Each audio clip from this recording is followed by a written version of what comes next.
इस मूवी के स्टार्ट में हम कुछ लोगों को एक बोट पर सफर करता हुआ देखते हैं और इसी बोट पर इस मूवी के मेन कैरेक्टर मियान के सामने दो आदमी बैठे हुए हैं जो कि आपस में दोस्त हैं और उनमें से एक आदमी अपने फ्रेंड के मैजिकल पावर्स को बताते हुए मियान को कहता है कि उसमें इतनी पावर्स कि वो डूबती हुई कश्ती को भी अपने मैजिक से बचा सकता है। उनकी ये बातें मियान तो आराम से सुन रहा था, लेकिन वहीं पर उनके पीछे बैठे हुए आदमी को उनकी बातों पर गुस्सा आ जाता है क्योंकि उसको लग रहा था कि ये दोनों झूठ बोल रहे हैं और झूठ बोलने की वजह से इस बोट पर कुछ बुरा हो सकता था। यानी वो आदमी इन दोनों को झूठा और धोखेबाज कह रहा था और अब ये इल्जाम सुनकर उस आदमी को बहुत ज्यादा गुस्सा आ जाता है जिसके पास असल में मैजिकल पावर्स थी और अब वो गुस्से में खड़ा होता है और सबको धमकी देता है कि मैं अपने मैजिक से ये पूरी की पूरी बोट चला सकता हूँ। और ये कहते साथ ही वो अब अपने मैजिक को प्रूव करने के लिए अपने हाथों के दरमियान में एक फायर बॉल क्रिएट करता है और फिर इस बोट को जलाना शुरू कर देता है। और अब जैसे ही मियान देखते हैं कि ये बोट चल रही है तो वो अब अपने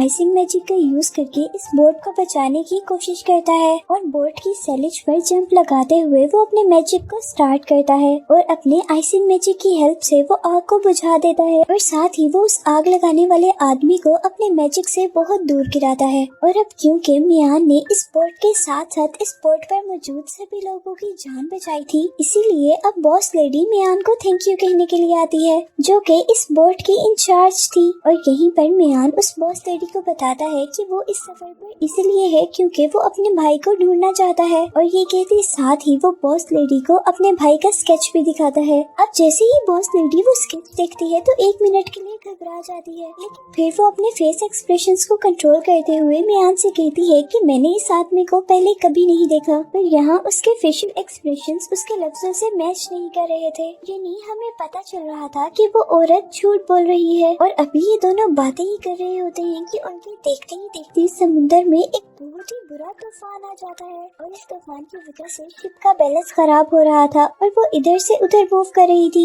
जिसकी वजह से सारे लोग डर रहे थे और सभी शाउट कर रहे थे। और अब इसी के साथ हम देखते हैं कि आसमान से एक लाइटनिंग बॉल उस शिप के करीब आ रही है और जैसे ही वो फायर बॉल शिप के करीब आती है तो वो एक फेरी के तौर पर अपेयर होती है। वो फेरी सबसे अपने आप को यॉन के तौर पर इंट्रोड्यूस करवाती है, यानी उसका नाम यॉन है। और यहाँ शिप पर वो लोगों को कहती है कि मैं तुम्हारी हेल्प करने के लिए आई हूँ और वो सभी से कहती है कि अगर आप लोग इस तूफान से बचना चाहते हैं तो आप लोग हमारे आइलैंड पर रात गुजार सकते हैं। और क्योंकि सभी लोग तूफान से बहुत ज्यादा डरे हुए थे, इसीलिए सभी लोग उसकी बात मान जाते हैं। और अब फेरी आगे की तरफ उड़ती है और उन लोगों को गाइड करते हुए अपने आइलैंड पर ले जाती है और फिर आखिर वो लोग इस तूफान से बचते हुए टर्टल आइलैंड पहुँचते हैं। और इस आइलैंड में आने पर बहुत ही प्यारी प्यारी फेरीज इन लोगों का वेलकम करती हैं। और यहीं पर यॉन उन सब लोगों को बताती है कि हमारे मास्टर कुछ दिन के लिए यहाँ से कहीं गए हुए हैं और आप लोग जब तक चाहें यहाँ पर स्टे कर सकते हैं। और अब वो सभी लोग अपने सेवियर्स को यानी उन फेरीज को थैंक यू करते हैं अपनी जान बचाने के लिए। यहाँ उन सब लोगों के सामने एक बहुत ही ब्यूटीफुल फेरी कंटिन्यूअसली डांस कर रही थी और सभी लोग अपने आप को इस आइलैंड पर सेफ फील कर रहे थे क्योंकि अभी उन्हें ये नहीं पता था कि उनके सामने कोई खतरा भी आने वाला है। और ये खतरा एक जायंट मॉन्स्टर था जो कि इस आइलैंड के पास समुद्र में रहा करता था और वो बहुत ही बेदर्दी से लोगों को खाया करता था। इस वक्त जब सभी लोग उस फेरी की परफॉर्मेंस से एंटरटेन हो रहे थे, तभी मियान को इस फेरी में कोई इंटरेस्ट नहीं था क्योंकि वो यहाँ अपने भाई को ढूंढने आया था और उसे अपने भाई को ही ढूंढना था। और अब इसी काम के लिए वो उठकर फेरी यॉन के पास जाता है। मियान उस फेरी को अपने भाई का स्केच दिखाता है और यहाँ पर भी वही होता है जो बॉस लेडी के साथ हुआ था, यानी पहले तो यॉन यानी वो फेरी 1 मिनट के लिए घबरा जाती है और फिर वो अपने फेशियल एक्सप्रेशंस को कंट्रोल करते हुए उससे कहती है कि मैंने तो इस आदमी को कभी नहीं देखा। और अब 2 मर्तबा एक ही काम के होने से हमें ये पता चल रहा था कि यहाँ कुछ ना कुछ तो गड़बड़ है। यहाँ पर हो सकता है। अब पार्टी खत्म हो जाती है, सभी लोग अपने अपने रूम्स में चले जाते हैं और मियान अपने भाई को ढूंढने में मसरूफ था क्योंकि उसे भी लग रहा था कि यहाँ पर कुछ ना कुछ गड़बड़ तो जरूर है। और अभी वो इस पैलेस में अपने भाई को ढूंढ भी रहा होता है कि तभी उसे एक चीख की आवाज सुनाई देती है और जैसे ही यॉन उस आवाज को फॉलो करता है तो वो देखता है कि उनके साथ आया हुआ एक आदमी एक फेरी को तंग कर रहा है और जब वो फेरी वहाँ से भागने की कोशिश करती है तो वो आदमी उसे फुट से पकड़कर नीचे गिरा देता है और यहाँ पीछे से मियान आकर उस आदमी को पकड़ लेता है और अब वो उस आदमी के साथ फाइट करता है और इस तरह वो फेरी को बचाने में कामयाब हो जाता है और वो फेरी यॉन को लेकर यहाँ से उड़ जाता है। उन दोनों के उड़ते ही यहाँ पर एक बहुत ही खौफनाक डीमन उस आदमी के पीछे अपीयर होता है जो कि बहुत ही हॉरिबल तरीके से उस आदमी की सोल कैप्चर कर लेता है और उसे अपने अंदर एब्जॉर्ब कर लेता है। अब दूसरी तरफ हम यॉन और मियान को देखते हैं जहाँ मियान फेरी का फुट चेक कर रहा था कि उसे कोई चोट तो नहीं आई और अब क्योंकि मियान ने फेरी की जान बचाई थी इसीलिए वो फेरी मियान को बहुत सारे पैसे देने की ऑफर करती है। इसी ऑफर के साथ साथ वो फेरी मियान की सोल निकालने के लिए अपना हाथ उसके पीछे करती है और इस दौरान उस फेरी का हाथ एक अजीब आइस हैंड में चेंज हो रहा था। लेकिन जैसे ही मियान वो पैसे देने से इनकार करता है तो वो फेरी का हाथ ठीक हो जाता है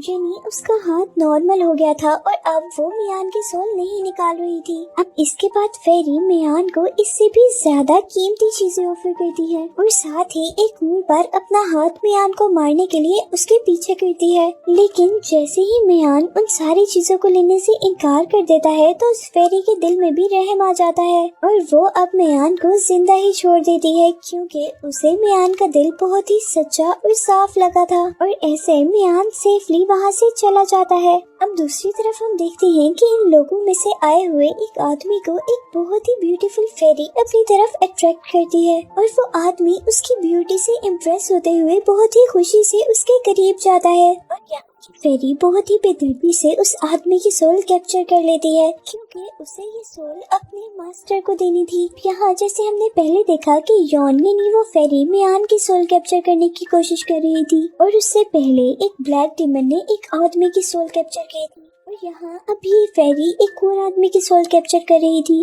और इससे हमें पता चला था कि ये आइलैंड उनके लिए कोई शेल्टर नहीं है बल्कि ये आइलैंड तो एक ट्रैप है और जो ये फेरीज यहाँ पर दिख रहे हैं ये भी असल में फेरीज नहीं है बल्कि ये भी डीमंस हैं जो कि पहले लोगों को अपने ट्रैप में फंसाती हैं और फिर अपने मास्टर के लिए उनकी सोल्स कैप्चर करती हैं और लोगों की सोल लेने से उनके मास्टर डीमन की पावर बढ़ती है। अब मूवी के इस सीन में हम देखते हैं कि यॉन एक बीच के पास है और वहाँ पर एक मॉन्स्टर यॉन को मार रहा था क्योंकि यॉन ने मियान की सोल कैप्चर नहीं की थी। हालांकि उसके पास मियान की सोल कैप्चर करने का एक अच्छा मौका था और लकीली उसी दौरान वहाँ पर मियान अपने भाई को ढूंढते हुए आता है और मियान के आने से वो डीमन वहाँ से गायब हो जाता है और इस तरह यॉन यानी उस फेरी की जान बच जाती है वो भी मियान की वजह से। अब यहाँ पर उस मॉन्स्टर की अटैक की वजह से यॉन की पावर बहुत ज्यादा कम हो गई थी इसीलिए मियान उसके अंदर अपनी पावर ट्रांसफर करता है। अब नेक्स्ट मॉर्निंग हम देखते हैं कि मियान का फ्रेंड जल्दी में उसे जगाने आता है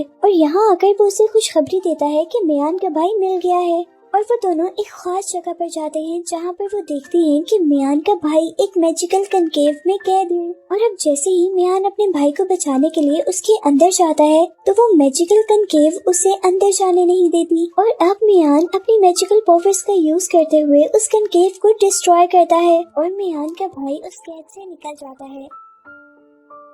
और अब उसी दौरान यहाँ पर बॉस लेडी आ जाती है और मियान बॉस लेडी पर बहुत ज्यादा गुस्सा होता है क्योंकि बॉस लेडी ने झूठ बोला था और अब उनकी बातों के दरमियान एंट्री होती है एक सफेद बालों वाले आदमी की जो आकर उन्हें बताता है कि उनकी बोट किसी ने चोरी कर ली है और अब इस मुश्किल में वो लोग दोबारा फेरी यॉन के पास जाते हैं और अब यॉन उन्हें यकीन दिलाती है कि जब तक उनके मास्टर यहाँ पर नहीं आ जाते वो लोग इजीली यहाँ पर स्टे कर सकते हैं। और फिर सबके यहाँ से चले जाने के बाद मियान यॉन से पूछता है कि तुमने मुझसे झूठ क्यों बोला था जबकि तुम जानती थी कि मेरा भाई यहाँ पर है। और यहाँ पर यॉन के पास मियान को देने के लिए कोई जवाब नहीं था और वो सिर्फ मियान से यही कह पाती है कि मैं जानबूझकर तुम लोगों को कभी नुकसान नहीं पहुँचाऊंगी। और इसी के साथ मियान अपने भाई को लेकर यहाँ से चला जाता है और यहाँ अचानक मियान का भाई जोर जोर से ख्वाब में चिल्लाने लगता है कि ये जगह सेफ नहीं है, यहाँ से भाग जाओ। और यहाँ अब हम पर रिवील होता है कि असल में मियान का भाई यहाँ पर एक डीमन से लड़ने के लिए आया था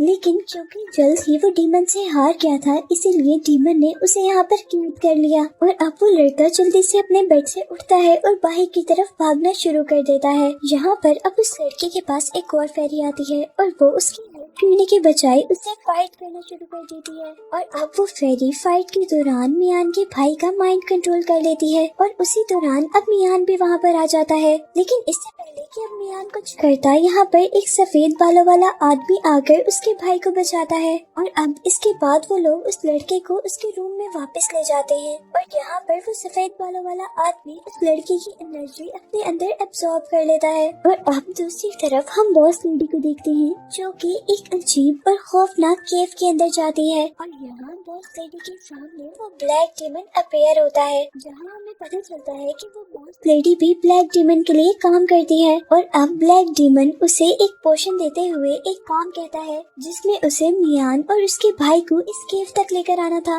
और यहीं पर अब दोबारा हमें मियान और उसके भाई को दिखाया जाता है, जहाँ मियान के भाई को होश आ गया था, लेकिन यहाँ पर वो काफी अजीबोगरीब बिहेव कर रहा था। और इसी दौरान अब दोबारा वहाँ पर बॉस लेडी आती है और वो मियान और उसके भाई से कहती है कि मेरे पास एक गुड न्यूज है। वो बताती है कि इस आइलैंड के मास्टर आ गए हैं और उन्होंने हमें वापस घर जाने के लिए एक बोट ऑफर की है। और इसके बाद वो बॉस लेडी उन दोनों भाइयों को लेकर उस केव की एंट्रेंस तक आ जाती है और उन दोनों से कहती है कि इस केव की दूसरी साइड पर सभी लोग तुम्हारा वेट कर रहे हैं। पर यहाँ आने पर मियान को फील होता है कि यहाँ कुछ न कुछ तो गड़बड़ है। और उसी दौरान मियान के भाई की आंखें रेड हो जाती हैं और वो अपने हाथ से एक स्वॉर्ड क्रिएट करता है और अब मियान का भाई उस पर अपने स्वॉर्ड से अटैक करना शुरू कर देता है। यहाँ पर मियान कॉन्टिन्यूसली अपना डिफेंस कर रहा था और इसी डिफेंस के दौरान अब मियान अपने भाई को नॉक करता है, जिसकी वजह से उसके अंदर आई हुई ब्लैक पावर्स निकल जाती है। और जैसे ही वो इविल स्पिरिट इस लड़के की बॉडी से निकलती है तो वो जल्दी से मियान यानी इस मूवी के मेन कैरेक्टर को अपनी अजीबोगरीब जंजीरों से पकड़ लेती है। और अब मियान अपने मैजिक का यूज करते हुए उस डीमन से एक सेकंड के लिए अपनी जान छुड़वाता है और जल्दी से अपना इंस्ट्रूमेंट यूज करते हुए उसे एक मैजिक केव में बंद कर देता है। और अब उस डीमन को बंद करने के बाद वो अपने भाई को यहाँ से लेकर चला जाता है। इसके बाद हम दोबारा बॉस लेडी को देखते हैं जो कि अब मियान की फ्रेंड के पास जा रही थी, क्योंकि उसे अपने मास्टर यानी ब्लैक डीमन के लिए लोगों की सोल्स को इकट्ठा करना था। इसीलिए अब वो मियान की फ्रेंड को हंट करने वाली थी।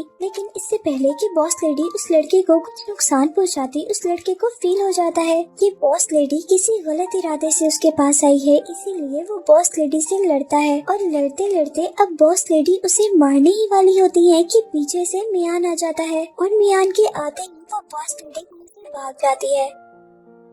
और अब मियान बॉस लेडी के पीछे जाता है। मियान अब बॉस लेडी को पकड़कर उससे लड़ रहा था और अब बॉस लेडी को मारते मारते मियान बॉस लेडी को बोट की सलिज पर उल्टा लटका देता है और उल्टा लटकने की वजह से उस लेडी के सर पर रखा हुआ पोशन लिक्विड का एक जार नीचे गिर जाता है और उस पोशन के पानी में गिरने से एक बहुत ही बड़ा सी मॉन्स्टर एक टर्टल बाहर निकलता है। और वो टर्टल पानी से निकलते ही सबसे पहले बॉस लेडी को एक ही बाइट में खा जाता है। और अब वो टर्टल इसी काम के लिए मियान की तरफ बढ़ रहा था और मियान पीछे की तरफ भाग रहा था। और अब यहाँ पर को बचाने के लिए एंट्री होती है उस फेरी की। वो फेरी यॉन को बचाने के बाद अब उस टर्टल को मारने के लिए हवा में जंप करती है और वो हवा में ही अपने मैजिक का यूज करते हुए एक बो बनाती है और फिर एक फायर एरो से उस जायंट मॉन्स्टर पर अटैक करती है और इसीलिए वो सी मॉन्स्टर दर्द से गुर्राता है। अब यॉन जल्दी से उस मॉन्स्टर के ऊपर अपनी फायर स्ट्रिप्स से अटैक करती है, लेकिन वो मॉन्स्टर उसकी वो फायर स्ट्रिप्स खाते हुए उस पर अटैक करने लगता है। लेकिन यही पर मियान उस खतरे के अंदर यानी जायंट के मुंह की तरफ जंप करता है और यॉन को वहां से दूर गिराते हुए खुद पानी में गिर जाता है। और जैसे ही मियान ओशन की बॉटम में गिरता है तो उसकी सोल उसकी बॉडी से अलग हो जाती है और यहाँ पर उसे एक बोलने वाला स्टोन दिखता है और असल में इस स्टोन के अंदर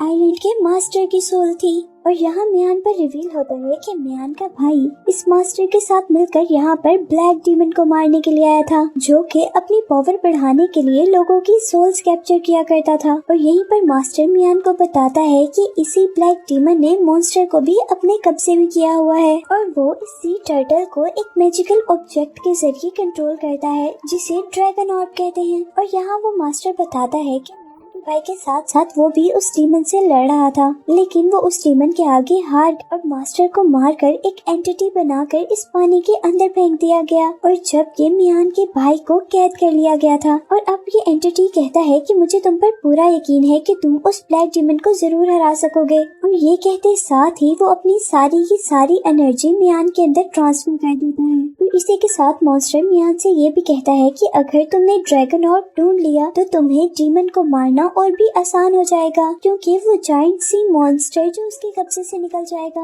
अब दूसरी तरफ हम देखते हैं कि यॉन को लग रहा था कि मियान मर गया है और वो जाकर मियान के भाई को बताती है कि मियान मर गया है। लेकिन इतने में ही मियान एक सुपर हीरो की तरह पानी में से निकल कर आता है, जिसे देखकर वो सब लोग खुश हो जाते हैं। और अब मियान पैलेस जाता है और सब लोगों को इकट्ठा कर ये सच्चाई बताता है कि यहाँ पर एक ब्लैक डीमन सब लोगों की जान ले रहा है, वो भी सिर्फ अपनी पावर्स बढ़ाने के लिए। और यहाँ वो सबसे कहता है कि उन्हें उस डीमन को मारने के लिए ड्रैगन ऑर्ब की जरूरत है। जिस बात पर यॉन कहती है कि हमने यहाँ पर कभी भी ड्रैगन ऑर्ब को नहीं देखा और अब उनके पास थी सिवाय इसके कि वो सी मॉन्स्टर से लड़े, क्योंकि वो सी मॉन्स्टर ही एक जरिया था उस डीमन तक पहुंचने का। और अब वो सी मॉन्स्टर से लड़ने के लिए मियान अपनी टीम तैयार करके बीच तक पहुंचता है। और अब बीच के पास पहुंचने पर वो लोग उस ड्रैगन के निकलने का इंतजार कर रहे थे कि तभी यॉन एक पोशन पानी है, जिसकी वजह से वो ड्रैगन बाहर निकल आता है। और अब क्योंकि वो मॉन्स्टर गुस्से में था और वो गुस्से में ही सभी लोगों पर अटैक कर रहा था, और यहाँ पर बाकी लोग उस मॉन्स्टर से डिफेंस करने के लिए एकदम से उस पर अटैक करते हैं, लेकिन उन अटैक्स का उस मॉन्स्टर पर कोई भी असर नहीं होता। और अब यहाँ पर मियान अपने मैजिकल इंस्ट्रूमेंट की हेल्प से उस टर्टल को दूर करने की कोशिश करता है और वो उस टर्टल को कैद करने में कामयाब भी हो जाता है। और ऐसे यहाँ पर सबको 1 मिनट के लिए लगता है कि उन्होंने उस सी टर्टल को हरा दिया है, लेकिन कुछ भी नहीं होता। वो सी टर्टल 1 मिनट में ही उस सारी सील को तोड़ लेता है। और अब यहाँ पर वो जायंट टर्टल पूरा का पूरा लोगों को खा रहा था और बाकी सब लोग उस पर अटैक कर रहे थे, लेकिन इन अटैक्स का उस पर कोई भी इफेक्ट नहीं था। इसीलिए अब मियान जंप करता है और उस टर्टल के ऊपर चला जाता है, लेकिन वो सी टर्टल मियान से कई गुना ज्यादा पावरफुल था और वो अपना डिफेंस करते हुए मियान को बहुत दूर फेंकता है। और जब उनके साथ एक सफेद बालों वाला आदमी ये देखता है कि मियान ये फाइट हार रहा है, तो वो मियान से कहता है कि वो अपना मैजिकल इंस्ट्रूमेंट उसे दे दे, ताकि वो सफेद बालों वाला आदमी उस मैजिक से टर्टल को कंट्रोल करे और मियान उस ड्रैगन यानी उस टर्टल पर अटैक करे। और इस तरह ये टीम वर्क करने से वो लोग जीत सकते थे। लेकिन जैसे ही मियान वो इंस्ट्रूमेंट दूसरे आदमी की हैंड ओवर करता है, तो उस इंस्ट्रूमेंट के लेते ही उस आदमी की आईज ब्लैक होना शुरू हो जाती हैं। और यहाँ पर मियान को एहसास होता है कि वो एक ट्रैप में आ गया है। और यहाँ हम पर रिवील होता है कि वो सफेद बालों वाला आदमी बनकर रह रहा था, वही असल में ब्लैक डीमन था और ये शक्ल उसकी एक इंसानी शक्ल थी। और यहाँ पर अब उस आदमी और मियान के दरमियान में फाइट होती है, लेकिन अब यहाँ पर मियान की अपनी और उस मास्टर की दी हुई पावर से ज्यादा डीमंस की पावर थी और इसीलिए डीमन उसे हरा रहा था। यहाँ पर हम देखते हैं कि वो डीमन अपने असली रूप में आते हुए उस ड्रैगन के ऊपर चढ़ जाता है और यहाँ पर वो डीमन मान जाता है कि हाँ, मैं ही सबकी सोल्स कैप्चर करता हूँ अपनी ताकत बढ़ाने के लिए। यहाँ पर हम देखते हैं कि मियान का भाई और वो फेरी यॉन तीनों मिलकर उस डीमन और उस मॉन्स्टर से लड़ रहे थे, लेकिन उस मॉन्स्टर और डीमन की पावर बहुत ज्यादा थी। और फिर वो तीनों अपनी पावर्स को कंबाइन करते हैं और अपने ऊपर एक शील्ड बना लेते हैं, क्योंकि वो जायंट टर्टल हर चीज को अपने अंदर इनगल्फ कर रहा था। और तभी वो सी मॉन्स्टर अपनी सारी पावर को कलेक्ट करता है और उनकी उस शील्ड को तोड़ देता है, जिसकी वजह से वो तीनों बहुत दूर जाकर गिरते हैं। और अब वो मॉन्स्टर हर चीज को अपने मुंह के अंदर इनगल्फ करने की कोशिश कर रहा था। और अब यहाँ पर मियान और मियान का भाई उसका शिकार बनने वाले थे कि यहीं पर वो फेरी यॉन अपनी मैजिकल स्ट्रिप से उनको बचा लेती है और यहीं पर वो फेरी एक सेकंड के लिए उस ड्रैगन को भी कंट्रोल कर लेती है, जहाँ पर मियान नोटिस करता है कि वो ड्रैगन ऑर्ब उस टर्टल की आंख में है, जिसकी हेल्प से उस ब्लैक डीमन ने उस टर्टल को कंट्रोल किया हुआ है। और अब मियान उस टर्टल की आई की तरफ जंप करता है उस ड्रैगन ऑर्ब को तोड़ने के लिए, लेकिन उसी दौरान वो डीमन उसके हमले के दरमियान में आ जाता है, जिसका मुकाबला फेरी करती है। और ऐसे ड्रैगन ऑर्ब को तोड़कर उस मॉन्स्टर को उस डीमन के कब्जे से आजाद करवा लेता है। और यहाँ फेरी और डीमन की लड़ाई में डीमन फेरी को बहुत जोर से मारता है, जिसकी वजह से फेरी के मुंह से ब्लड निकलता है। और यहीं पर जायंट टर्टल जो कि ब्लैक डीमन के कब्जे में था, क्योंकि अब उसके कब्जे से निकल गया था, इसीलिए वो ब्लैक डीमन को ही खा लेता है। और यहाँ पर मियान जल्दी से अपनी फ्रेंड के पास जाता है जो कि मर रही थी, लेकिन मियान उसे मरने देना नहीं चाहता था। लेकिन यहाँ पर फेरी उसे बताती है कि मुझे बचाने में तुम्हें काफी देर हो गई है। और यहाँ वो फेरी मियान से प्रॉमिस लेती है कि तुम मेरे और अपने लिए इस दुनिया में जिंदा रहोगे। और साथ ही वो उससे ये भी प्रॉमिस करती है कि वो नेक्स्ट लाइफ में उसे जरूर ढूंढ लेगी। और यही कहते ही वो फेरी मर जाती है, जिस पर मियान को बहुत ज्यादा दुख होता है, क्योंकि वो अब उस फेरी को पसंद करने लगा था। और अब मूवी के पोस्ट क्रेडिट सीन में हम देखते हैं कि वो जायंट टर्टल मियान, उसके भाई और उसके फ्रेंड को उसके घर तक पहुंचा रहा था, एक थैंक यू गिफ्ट के तौर पर, क्योंकि मियान ने उसकी लाइफ जो बचाई थी उस ब्लैक डीमन से। लेकिन यहाँ पर मियान बहुत ज्यादा चुप और दुखी था, क्योंकि उसकी फ्रेंड जो मर गई थी। और यही दिखाते हुए ये मूवी एंड हो जाती है।